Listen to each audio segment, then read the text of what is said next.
They are a secret network of international pirates who identify with no nation, no national flag, and no established religion.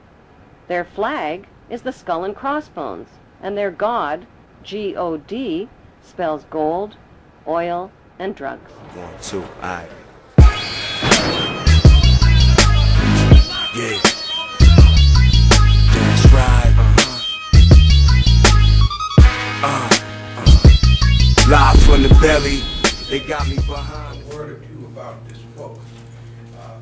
I actually selected this book because I had read it approximately a year ago. And it did something that most of us either don't fully understand or are clearly unaware of. And that is that this process in this country of systematically victimizing and imprisoning black men is documented in this particular book at a level,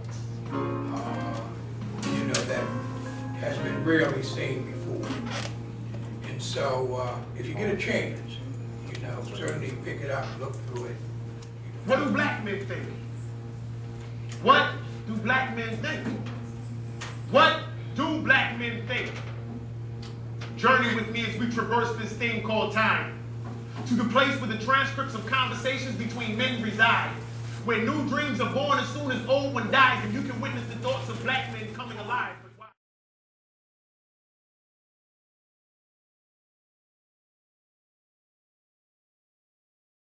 And before I say anything else, why don't I just hear from some of you in terms of what you thought about the information in there? Did you think it was inaccurate?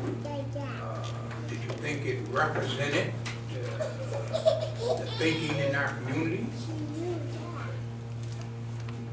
Anyone? Sexuality, I don't get into that. We gotta look at our nature. That's not our true nature. This nature comes from the Greeks and Romans, who was not us. They not only was homosexual, they were practicing bestiality, having sex with animals. If you don't believe it, I got DVDs to show proof that even now to this day, white people are having sex with animals. Right now, putting it all on the internet and all these things. But black people, we too quick to follow these things like they was talking about the free love and all these things. That's why that's the only thing that you would be free to do is have sex with the same race, the same gender. You know what I mean? That's all we run to go be free to. And those things right there cause a lot of diseases and all that stuff too. Let me, I'm sorry, Brother John. One of the things about the video that struck me was there wasn't enough attention to, it was brought up about what Malcolm said about separation, about what Farrakhan said about separation. It's not separation in a bad way. Before desegregation, we were entrepreneurs and we were collective economic experts. If I had a piece of bread, if I had a store and you had a shoe shop, if I didn't have money for that pair of shoes my son needed, I could give you some groceries in between that, for food. See, so our collective economics, what Malcolm and later on what Martin understood is that he sold his people out. You know what I'm saying? Because he made it politically correct for the white Mr. Carpenter to now kill the black Mr. Carpenter and now have the black customers come over to Mr. White Carpenter's business and double his money. And that's the only thing it meant for white America. When there's two pictures on the back of that dollar bill, nobody never reminded us that we got our own government too. We keep talking about the White House. When the White House knows there's another government sitting here in dormant and it belongs to us. So they didn't really, I loved all of the statistics, but that's just like with the census. If you don't answer the census, you ain't part of the statistics. That just goes about how many people actually answered those particular statistics. Yes. You see what I'm saying? Because if you tell a brother who grew up on Albany Avenue, I was born and raised here in Hartford, all right, in the Stowe Village, 70 Kensington Street. Telling me that more black men are in college versus getting locked up.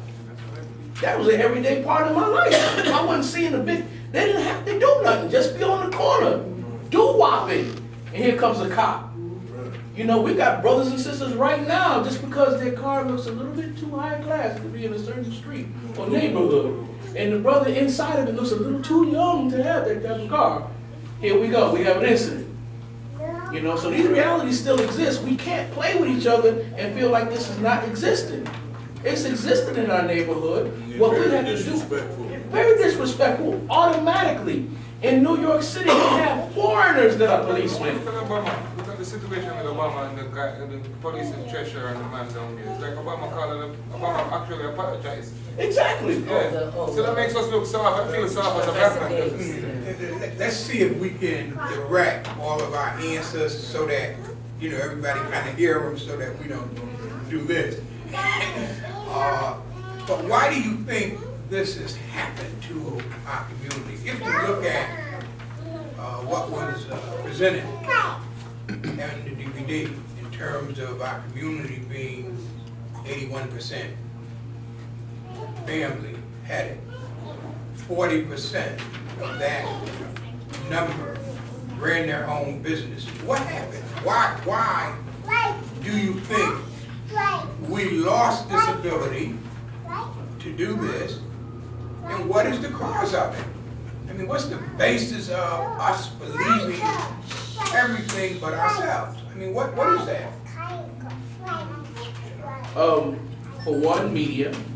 You know, the same DVD we just watched was still in very remote way a form of propaganda. You know, it was still media manipulating thought.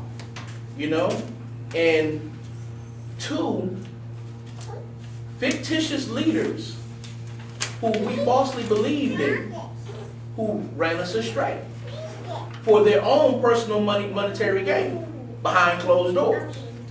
You see what I'm saying? Because in front, we always thought that they were for us. You see what I'm saying? And behind the doors, they ching-chinging, they getting they bank things done. Now they successfully talked us out of having 900 businesses here in Hartford to having none. And although they're brown skinned, a lot of them they don't come from where we come from. You see what I'm saying? But that's all about leaders or pseudo quasi leaders making it comfortable for us to once again go looking for jobs instead of making jobs. Just recently, President Obama is spending $20.6 billion to get the Palestinians off the Gaza Strip from there over here. You know what I'm saying? So now, but the thing about it is that those Palestinians are going to come over here. They're going to open up. And they're going to make jobs. And they're going to come in our neighborhood. And we're going to be their consumers. Who runs the gas stations? Well, yeah, they do. You have the Indians, you have the Palestinians, Right. okay? Who does your nails? The Vietnamese? Yeah. There you go. But see what I mean, Mother? They come in here and they make jobs. And then when they make jobs, they make sure that their money is only in their family. Right. And when are we going to sit back and start taking notes again? Because they learned all this from us and our ancestors. But the government, our government, gives them this. Yes, but you know what? There are things there are many things we don't know about our government. As in many laws we don't understand.